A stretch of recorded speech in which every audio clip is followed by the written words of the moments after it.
Today I'm telling you 3 reasons why I am super excited about the Disney Lorcana TCG set to release in fall of 2023. Now I think this game is going to create a lot of competition for TCGs. I think it's going to shake up the TCG space. I'm going to tell you why I personally am really excited about the game. So I think it should come as no surprise that the biggest reason I think Disney Lorcana is so exciting is the fact that Disney itself is behind it. I mean, this is an official product of Disney. Now, I think Disney has really been coming out strong lately. They've been doing really well with Disney Plus. You know, they're trying to not just be someone who makes cartoons, right? They're coming in to be a very strong competitor with streaming. And I think coming out with this TCG really also shows that they are looking into other competitive arenas that are also very popular, and that would be a good way to extend, to branch out with the Disney name. So it makes sense to do the TCG space. And I'm going to tell you why I think that they're really looking to come out with a really strong product here, looking at just what they've given on their website so far. Now, I love Disney. I grew up with Disney, and one of the strong things about a Disney product is that it can target a lot of younger audiences, but then those audiences also grow up and become nostalgic and kind of remain Disney fans. So they want to kind of go back and collect Disney stuff. They want to keep buying Disney things. And in fact, I think Disney themselves realized this. If you look at Disney Plus, they are trying to branch out with more adult content as well as children's content.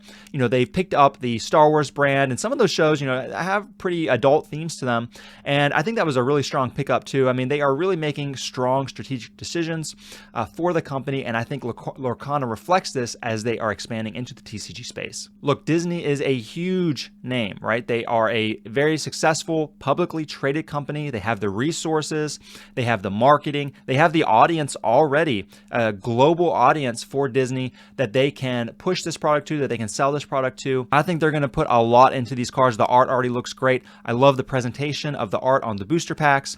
And I think that they are probably doing their due diligence in terms of research. We're going to read here in a moment where it looks like they are targeting both players and collectors. They do realize that these are both two fundamental and essential parts of a successful TCG. And this has the potential to pick up both TCG people who might even be just mildly interested in Disney, as well as Disney people who have never been into TCGs before. So this is going to be a great gateway into TCGs, and they're able to pick up two very, I think, strong audiences, Disney collectors, Disney fans, as well as TCG people who are, you know, have been known to put down a lot of money on, you know, cardboard, right? And so I think this is going to be a recipe for success if Disney does it right. All right, guys, so the number 2 reason that I'm super excited about Disney Lorcana is the collectability. So not only are there going to be a lot of cards to collect here, there are going to be a lot of different rarities, including some high-tier chase cards to go after, but they also have some really awesome supplementary collector's item. So check out this. You can find this item up on there, the Disney Lorcana official website. I'll put a link to that down in the description below. Now, this is called the Illumineer's Trove. It's kind of like a collector's elite trainers box in Pokemon, and it comes with a whole bunch of different stuff. You can't see it on this screenshot I have here, but it lists it has it having a storage box, which the description says is full art, couple deck boxes, 8 booster packs, which is pretty decent in addition to all the other stuff that it's coming with, and then some game tokens and a player's guide, which is also like a visual guide, which is really cool. So you can kind of see, I guess, all the cards in the set. Check out the copy for this item here, the description for the product. The ultimate treasure for both collectors and players. Now, this tells me that the people behind this game are really understanding that there are 2 distinct categories of TCG audience that really need to be satisfied, I think, for a good game. You know, you need to have players who are interested, who think the gameplay is dynamic and fun, and also people like me who are just kind of want to play it casually, maybe with my son, and just kind of use it as a way to engage with the characters and learn the gameplay mechanics. Kind of good for learning math and that kind of thing. But also for collectors who not only want to do complete binder sets, maybe they want some high-tier chase cards to get graded, and they want to see, I'm not sure if Disney knows this yet or if we're going to see this with the Disney cards, and this is kind of a risk going in. We want to see kind of prices, you know, a market around some of these chase cards to kind of affirm and validate our choices, our going after these cards, and to kind of add some, you know, some unique interest to it, something to talk about, you know, oh, this card went up, this card went down. I think that is something people people in the TCG space, including collectors, not necessarily speculators and investors. It is something they kind of look at as something kind of interest that's a part of the story of collecting that item. So it'll be interesting to see if we do get that kind of economy coming with the cards. But nonetheless, looks like they have a lot of different offerings for collectors. Okay, this makes me so happy. If you look down at these accessories, I mean, look at all of these really cool supplementary items. I mean, this is something that Pokemon does really well, right? Adding things like card sleeves, deck boxes, playmats, really so you can create your whole play space around this game with really interesting different options. So the playmats, you can have a choice of Maleficent, Maui, and Mickey Mouse. And this is what I really love. They're gonna have their own portfolio. So you gotta have a place to put your cards. You can only hold 64 cards, and I think maybe if you want to get a full master set, you might want to get like a typical 360 card binder. So it'd be really cool to have seen one of those. It's kind of like a smaller one, but of course, again, you know, they're targeting kids, so maybe they can't get all of the cards. They just want something small they can fit in their backpack and bring to school and trade and whatnot. So I think that's, you know, it makes sense in that regard. And this is kind of cool. You can put 8 oversized cards in these portfolios, and a lot of these products do come with oversized cards. I know that's the thing in Pokemon. I'm not big on oversized cards, but that's cool. But they have a portfolio where you can just store those right away. You don't really have to worry about, you know, how am I going to store these because they don't fit in a typical trading card binder. All right, so this game is going to be definitely playable. I'm really interested in trying out the gameplay of the game. I'm guessing it's not going to be too complicated. It is similar to other games like you're a Pokemon trainer or you're a Magic Planeswalker or a MetaZoo caster. Here in Disney Lorcana, you're an Illumineer, and you can summon what are called glimmers, which are different Disney characters from different worlds. So I really like the sort of lore and the terms they came up with here.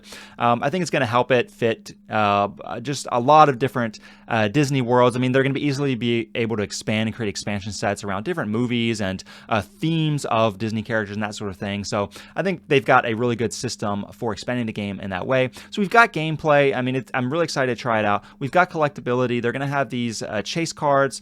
They're going to have all these items to help you kind of collect and really make the game more than just the cards, right? The playmats and the binders and everything that goes with that. Now, the last thing that I want to talk about here, which I think is also a risk, and that is its speculative potential, right? So this is something that can be really exciting. We talked about in my last video on Lorcana versus MetaZoo, most recent sale of these D23 Disney promo cards, 6 of them, sold on eBay in auction for $6,100. Now that is tremendous, and to me it is a sign of speculative interest. I don't know that there's going to be success in speculation in this because we don't know, at least I don't know yet, correct me if I'm wrong, how many of these Disney will ultimately be producing in the fall. Now that is the big question, I think, but at least for these D23 promo cards, there's a sign there in those prices in a lot of FOMO and hype and interest in those cards having even more potential once this game goes out. That tells me that people are looking at this, they see a strong product, they're excited about it, they think it's going to do well. And I agree, I think it's going to do really well. I mean, I'm doing a video on it today. I'm going to be getting into these cards. I think it's going to be really neat.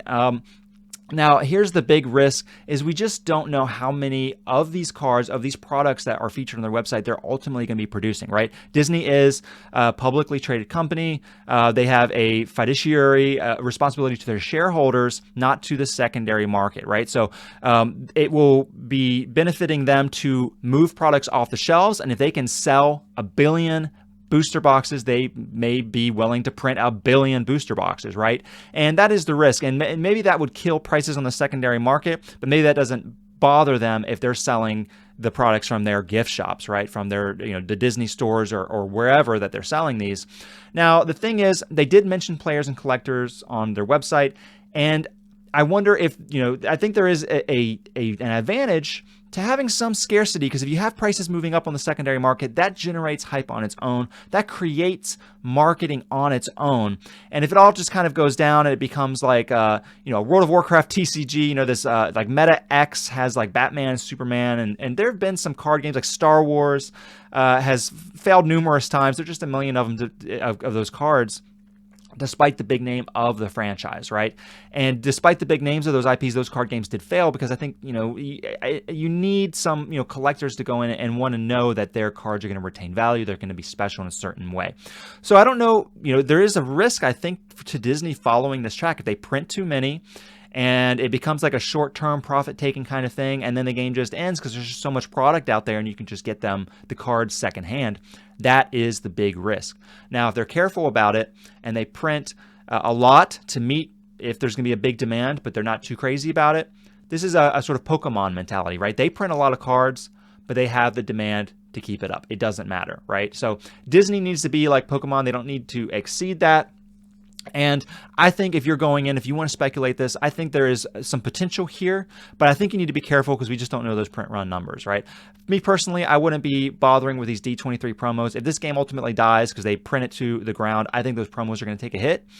And I think if there's going to be some upside, I think the best strategy is to be buying those booster boxes at MSRP, pre-ordering them for yourself, and nothing happens with the price and they don't spike and it's just a typical gift shop product, you can just open them and enjoy the cards and, you know, it's no big deal. So I would not be risking anything you can't lose, right? I mean, all that usual stuff with speculating in this space.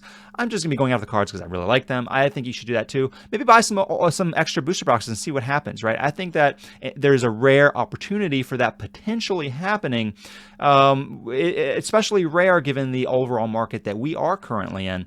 And I think if there is an opportunity coming, it would be with Disney Lorcana, but I would be very careful. Again, Disney will want to sell as many as they think will sell, and that could mean printing a lot of these. So be wary, be careful of that risk. Otherwise, I'm super excited. Hey, tell me down in the comments below what you think of Disney Lorcana. And if you want to see more Lorcana content on my channel, please hit that like button. It's the easiest way. It doesn't take any time to help the channel, help this video spread and grow. Find more Lorcana people, find more TCG people who maybe want to think about Lorcana and learn more about it. So definitely hit that like button.